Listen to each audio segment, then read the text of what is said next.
നിലമ്പൂർ ഉപതെരഞ്ഞെടുപ്പിൽ UDF സ്ഥാനാർത്ഥിയായി ആര്യാടൻ ഷൗക്കത്ത് വരുമെന്നുള്ള പ്രചാരണം ശക്തമായതോടെ അതൃപ്തി പ്രകടമാക്കിയിരിക്കുകയാണ് PV അൻവർ. നേരത്തെ തന്നെ ആര്യാടൻ ഷൗക്കത്തിന്റെ നിലമ്പൂരിൽ മത്സരിപ്പിക്കരുത് എന്നുള്ള അൻവറിന്റെ പ്രസ്താവന UDF-നെ പ്രതിരോധത്തിൽ ആക്കിയിട്ടുണ്ടായിരുന്നു. ഇതിന് പിന്നാലെയാണ് പ്രഖ്യാപനം അടുത്തിരിക്കെ അൻവർ ഇടഞ്ഞു നിൽക്കുന്നത്. മാതൃഭൂമി ന്യൂസിന് നൽകിയ ഒരു അഭിമുഖത്തിൽ സംസാരിക്കവേ ആര്യാടൻ ഷൗക്കത്തിന്റെ സ്ഥാനാർത്ഥിത്വത്തെ കുറിച്ചുള്ള ചോദ്യത്തോട് അൻവർ അനുകൂലമായിട്ടല്ല പ്രതികരിച്ചിട്ടുണ്ടായിരുന്നത്.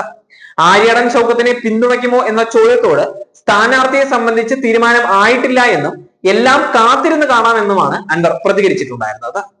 നിലമ്പൂർ ഉപതെരഞ്ഞെടുപ്പിൽ മത്സരിക്കുന്ന കോൺഗ്രസ് സ്ഥാനാർത്ഥി ഏത് ചെകുത്താനാണെങ്കിലും തന്റെ പിന്തുണ ഉണ്ടാകും എന്നാണ് അൻവർ കഴിഞ്ഞ ദിവസം മാധ്യമങ്ങളോട് വ്യക്തമാക്കിയിട്ടുണ്ടായിരുന്നത്.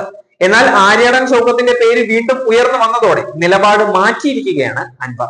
ഇക്കാര്യത്തിൽ അൻവറിന് കടുത്ത അതൃപ്തി ഉണ്ട് എന്നാണ് ലഭിക്കുന്ന വിവരങ്ങൾ.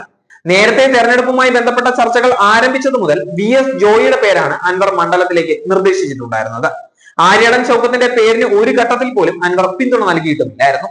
മാത്രമല്ല ജോയിയുടെ പേര് നിർദ്ദേശിക്കാനുണ്ടായ കാരണവും അൻവർ അടുത്തിടെ വെളിപ്പെടുത്തിയിട്ടുണ്ടായിരുന്നു. എന്നാൽ മണ്ഡലത്തിൽ ആര്യാടന്മാർക്ക് ഉണ്ടായിരുന്ന കുത്തക തിരിച്ചു വരുമോ എന്നുള്ള ഭയമാണ് അൻവറിനെ എന്നാണ് ചില കേന്ദ്രങ്ങൾ നൽകുന്ന വിവരം. എന്തെന്നാൽ 1980 മുതൽ 2016 വരെയുള്ള 3.5 പതിറ്റാണ്ടുകാലം ആര്യാടൻ മുഹമ്മദ് വിജയിച്ചിരുന്ന നിലമ്പൂർ കോൺഗ്രസിന്റെ കയ്യിൽ നിന്നും LDF-ന് വേണ്ടി തിരിച്ചുപിടിച്ചയാളാണ് അൻവർ. അതുകൊണ്ട് തന്നെ വീണ്ടും മണ്ഡലം ആര്യാടന്മാരുടെ കയ്യിലേക്ക് പോകുന്നതിൽ അൻവറിന് അതൃപ്തിയുണ്ട്. പക്ഷെ കോൺഗ്രസിനും ഇക്കാര്യത്തിൽ ചില കൃത്യമായ കണക്കുകൂട്ടലുകൾ ഉണ്ട് താനും. നിലമ്പൂരിനും മലപ്പുറത്തും വലിയ പിന്തുണയുള്ള ആര്യാടൻ പാരമ്പര്യത്തെ കണ്ടില്ല എന്ന് നടിക്കാൻ കോൺഗ്രസിനും കഴിയാത്ത സാഹചര്യമാണ് ഇപ്പോഴുള്ളത്. ഇതോടെ നിലമ്പൂർ കോൺഗ്രസിനും UDF-നും ഒരു കീറാമുട്ടിയാവുമോ എന്നുള്ളതാണ് കണ്ടറിയേണ്ട കാര്യം.